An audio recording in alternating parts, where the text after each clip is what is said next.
ከዚህ ዓለም ምንም ይቅር ነገር ስለሌለ መኖር አልፈልግም። ተንብቶን ከዛሬ ጀምሮ ሙታ። በጭራሽ ማርታ ነገር ማወቅ የለብሽም። እባክህ በጭራሽ አልነግርሽም ማርታ። አልነግርሽም መልስልኝ እንጂ አባዬ። ዳጣ እንዴት ተወለደች? ቆይ አባቷስ ማን ነው አባዬ? ኤቢ ያየችው የሰላም ሚስጥር ምንድን ነው? አንተ አይተኸዋል እንዴ? አረ አላየሁትም ማይ፣ ምንም አውቀው ነገር የለም። ሰላም ደግሞ ናታን ኤቢ ያስገድዳህ እያለ አንተ ግን እኔ በፍቃዴ ነው ማገባት ብለህ እኔም በማዋሸት በጣም አዝኜብሃለሁ። ይቅርታ ማይ። ወይዘሮ ማርታ የዳሽ ደረጀ ጉዳይ እንግዲህ ከሚገባውና ከአእምሮ በላይ ሆኖባታል። ነገሮችን ለመታገስ ሁኔታዎችን ለማመቻቸት ከዛሬ ነገ በማለት ሁሉንም ነገር ሰምታ እንደሰማች አይታ እንዳላየች ነገሮችን ብትተዋቸውም ግን በመጨረሻ አሁን ላይ ነገሩ በጣም በከባዱና በኃይለኛው ጠጠር እያለና እየበረታ ነው የመጣው የሚገኘው ቤተሰቦቻችን። በዚህም እንግዲህ በጣም ነው የሚያስፈራ የሚያስደነግጥ ሁኔታ ላይ ነው የሚገኘው። እንግዲህ ደረጀ እንደሚታወቀው በተለይ ሰሞኑን ያለበት ሁኔታ በጣም ከባድ ነው። እንግዲህ አብይል ደረጃን ሚስጥራውታ ለመዘርገፍ ወይም ደግሞ ለወይዘሮ ማርታ እናገራለሁኝ ብላ ካሰበች በኋላ አቶ ደረጀ ሁሉንም ነገር ማወቁ በጣም ጥሩ ነው በነገራችን ላይ። ምክንያቱም ናታን ቀድሞ መናገሩ ጋሽ ደረጀ ለነገሮች የሚያደርጋቸውን ነገሮች እንግዲህ በጥንቃቄ እንዲመለከትና ሁኔታዎችን ለተወሰነም ጊዜ ቢሆን ጊዜና ሰዓቶችን እንዲጠብቅ ነገሩ ይሁን አድርጎታል ማለት ይቻላል።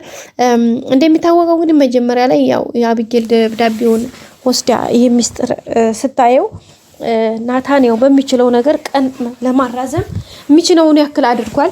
ቀን ለማራዘም ብቻ ሳይሆን ጊዜ ገዝቶበታል ማለት ነው። እንግዲህ በሰዓቱ የዛኑ ጊዜ ሄዳ ለመናገር ነበር አብይል ያሰበችው የነበረው። ግን ናታን ያንን ነገር በተወሰነ መልኩም ቢሆን እንድትታቀብና ያችን ስሜታዊ ጊዜ እንድታልፋት እሱም ደግሞ ነገሮችን በጥልቀት እንዲያይና ሁኔታዎችን እንዲያመቻች ጊዜ ሰጥቶታል። ከዛም በመጨረሻ ላይ እንግዲህ ያው የሆነውን ነገር ከአብይል ጋር ከተመካከሩ በኋላ የአብይልን እንግዲህ ትዕዛዟን አድርግ ያለችውን ነገር ሁሉ ደግሞ እንግዲህ ከአቅሙ በላይ ሲሆንበት በቃ እሱ ከሚጠብቀው ከአእምሮ በላይ የሆኑ ትዕዛዞችን ስለሆነ የምታዘዘው እሱን ትዕዛዝ እንግዲህ ከሚችለው በላይ ሲሆንበት ያደረገው ምንድነው እንደ አማራጭ አድርጎ የወሰደው ለዳጣ ማማከር ነበረበት። ከዛ ከዳጣ ካማከራ በኋላ ዳጣ እንግዲህ የመለሰችለት ምንድነው ይሄን ነገር ቀድመህ ለአባዬ መናገር አለብና መፍትሄ ማግኘት አለበት ብላ ስላለችው ቀጥታ ሄዶ ለአቶ ደረጀ ነው ሁሉንም ነገር የነገረው። እንግዲህ ለአቶ ደረጀ ሲነግረው አቶ ደረጀም እንግዲህ በጣም ላይ የደነገጠው በጣም ነው በቃ ሁሉም ነገር ከሚችለው በላይ እና ከአቅሙ በላይ ሆኖ ነበር የታየው። የመጀመሪያው እንግዲህ ይሄ እሱ ይሄን ያክል ነገር እንትን እያለ ናታን ለባልና ለሚስት ወይም ደግሞ ለሷ ቤተሰቦች የሚችለውን ይሄን ያክል መስዋዕትነት እየከፈለ ወይም ደግሞ ይሄ ቤተሰብ ሌላ ጠብና እንትን እንዳይመጣ ይህንን ነውር ለመሸሸግ የሚችለውን ያክል እያደረገ ግን አብይል ይሄን ነገር ካልዘረገፉት ለእናቴ ካልተናገርኩኝ እናትና አባቴ ካልተተራመሱ ይሄን ነገር በጭራሽ ወደ ኋላ እምልበት ጉዳይ አይደለም በማለት ነበር እንግዲህ ግትርነቷ ስታሳይ የነበረው።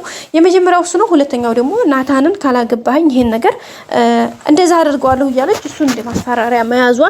ሶስተኛውና ዋነኛው ሚስጥሩን የተደበቀውን ነገር እንግዲህ ካሜራ ደብቃ ወይም ደግሞ ካሜራ ደቅና ያንን ነገር ወይም ደግሞ ደብዳቤውን ለማግኘት የሄደችበትን ርቀት አንድ ሰው ሚስጥር ነው ብሎ እንዳታይ ተብላ የተሸሸገችውን ነገር ያን ነገር ካላየሁኝ ብላ ከአንዴም ሁለት ሶስቴ ያደረገችበት ነገር በጣም ነው አቶ ደረጀን እንትን ያለው። በዛም አማካኝነት ነው እንግዲህ የመጨረሻው ሁኔታ ደግሞ በጣም በሚገርም ሁኔታ ይሄን በዚህ ነገር ይሁን ብለው እነሱ እንዳሉ የመጨረሻ እንግዲህ ያንን ደብዳቤ ከያዘች በኋላ እንግዲህ ናታንን ማስፈራራት ከዛም አለፋልፋ ብዙ ነገሮችን ስታደርግ እንግዲህ ከአቅም በላይ ሲሆንባቸው ነገሮች ሁሉ ቀጥታ ናታን ነው ለደረጀ የተናገረው። ደረጀ መጥቶ እንግዲህ ይሄን ነገር እሷም ስለማታርፍ ግዴታ ማድረግ ያለበት ምንድነው ሁኔታዎችን አየ ከተመለከተ ግን በቃ ልጅቷ እንደማትስተካከል ይታወቃል ታውቃላችሁና የተደረገው ነገር ምንድነው መጨረሻ ላይ አብጌልን አንድ ክላስ ዘግቶ ማስቀመጥ ነበረበት አቶ ደረጀ። ምክንያቱም ዝም ብላ ብትተታው የሚሆን ጭራሽ አይደለም፣ በጭራሽ የሚሆን ነገር አይደለም። ምክንያቱም ከአቅም በላይ በቃ ከሚባለው አቅም በላይ ነው የወጣችው። ሶ ያን ነገር ደግሞ እንግዲህ ከሚቻል በላይ ከሆነ ማድረግ ያለበት ይሄን ብቻ ነው። ሶ በዛን አማካኝነት አቶ ደረጀም እንግዲህ የሚችለውን ነገር አድርጎ እንግዲህ በር ዘግቶ አስቀምጧታል። ቤተሰቦቻችን ያው ቤቱን ሲዘጋባት እንግዲህ እዛው ተቀምጣለች። ያው ወይዘሮ ማርታም እንግዲህ በርግጥ ምንም አላለችም ማለት ያው ልጅቱ መዘጋቷ ያ ነገር አስደስቷ ሳይሆን ጥፋቷ ነው ብሎ ደረጀ ስለነገራት ጥፋቷ ከሆነማ ታዲያ ምን ይደረጋል፣ ግዴታ ነው ለጥፋቷ ውጤት ማግኘት አለባት። ስለዚህ ምንም ነገር አልልም የፈለገችውን ታደርግ በማለት እንግዲህ ወይዘሮ ማርታም በሁኔታው ተስማምታ ነገር ይሁን እንግዲህ እሷ ቀጣቷ እየተበለ ነው የምትገኘው። የሚገርመው ግን አብጌል ደረጀ እዛም ውስጥ ወይም እዛው ተዘጋ ቤት ውስጥ ሆና አሁንም ነገሮችን ለመፈልፈል ሁኔታዎችን እንትን ለመመንዘር አላረፈችም። እስከ ጥግ ድረስ ማድረግ ያለባትን ነገር እያደረገች ነው የምትገኘው። ምክንያቱም ከአቅም በላይ የሆነ ነገር ስለሆነ ማለት ነው። አሁንም ለእናቷ ለመናገር ከዛች ቤት አንድ ወጣ ከእናቷ ፊት ለፊት እስከምትገናኝባትን ቅጽበት ብቻ ነው እያመቻቸች የምትገኘው እንጂ አሁንም ስለ ምንም ነገር ደንተው አይደለም። እሷ ምንም ነገር በቃ እሷ የእሷ አላማዋ እንደማን ብላ ማርታን አገኝታ ናታንና ዳጣ የሚያደርጉትን ነገር ምክንያቱም ዳጣ ናታንም እመኝኝ አይንሽ እያየ ዳጣን አገባታለሁ ብሎ ዝቶባታል። ከዛም ባለፈ ደግሞ አሁን ላይ እየተደረገ ያለውን ነገር በቃ ሁሉን ነገር ማለት ነው ሶ ያን ነገር ለመናገር እንዲሁም ደግሞ ሰላም ዳጣ የሰላም ልጅ እንደሆነች ያችን ያወቀቻት ሚስጥር ለመዘርገፍ በጭንቀት ላይ ነው የምትገኘው ወይዘሮ ማርታ። እንግዲህ ናታን እንደሚታወቀው በባለፈው አገባሻለሁኝ ብሎ በወይዘሮ ማርታ ፊት ብሏት ነበረ። ያንን ነገር እንግዲህ ወይዘሮ ማርታ አሁን ለአብጌል ብሎ እንደሆነ ወይም ደግሞ አብጌል እያስፈራራችሁ እንደሆነ ነግሯታል። ማን ወይዘሮ ማርታ ሰምታለች ማለት ነው ይመስለኛል። አቶ ደረጀ ነው መሰለኝ ይሄን ነገር የነገራትና በዛም አማካኝነት እንግዲህ በጣም ነው የተደናገጠችው እና ያንን በማድረጉ ለምንድን ነው አብጌል ያስፈራራችሁ መሆኑን ለምን ያልነገርከኝ በማለት ወይዘሮ ማርታ ጠይቀዋለች። ወይዘሮ ማርታ ይሄንን ስትጠይቀው አብጌል ናታን በቃ ማየ ይቅርታ ብቻ ነው ብሎ ያለፈው። ምክንያቱም ሌላ ነገር ማለት አልፈለገም። ምክንያቱም ያው ብዙ ነገር ቢወራ ብዙ ይላል።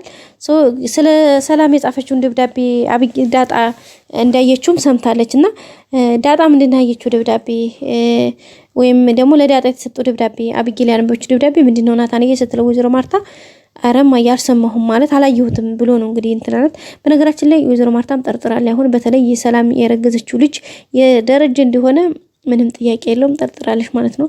እንግዲህ ቤተሰቦቻችን በቀጣይ ክፍል ደረጀና ማርታ ሁኔታውን አንድ ላይ ቁጭ ብለው አውርተውበት ነገር ተስተካክሎ ህይወታቸው እንደሚስተካከል እንደወትሮ እንደሚቀጥል በይቅርታ እንደሚታለፍ ተስፋ እናደርጋለን። በቀጣይ አዲስ ቪዲዮ እስከምንገናኝ ሰብስክራይብ፣ ላይክ ማድረጋችሁን አትርሱ። መልካም ጊዜ። ባይ ባይ።